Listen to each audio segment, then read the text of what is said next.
भाजपला धक्का देण्यासाठी एकनाथ शिंदे, शिवसेना, उद्धव ठाकरे गट आला एकत्र। बार्शी जिल्हा परिषद निवडणुकीसाठी भाजप विरोधात दोन्ही शिवसेना एकत्रित आल्यानंतर मंत्री जयकुमार गोरे यांनी टीका केली आहे।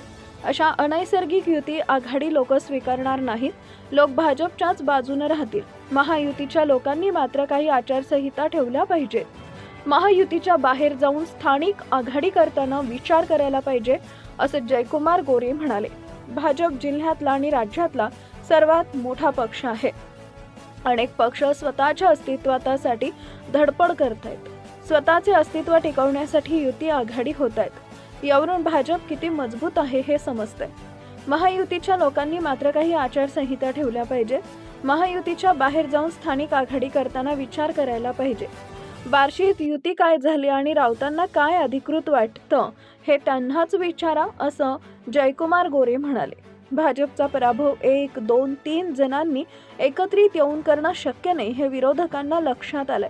त्यामुळे 5-5 पक्ष एकत्र येतात, पण अशा अनैसर्गिक युती आघाडी लोक स्वीकारणार नाहीयेत। लोक भाजपच्याच बाजूने राहतील। आगामी सोलापूर जिल्हा परिषद निवडणुकीत भाजपचाच अध्यक्ष होईल असा विश्वास त्यांनी व्यक्त केलाय। NRS digital media YouTube channel subscribe करा।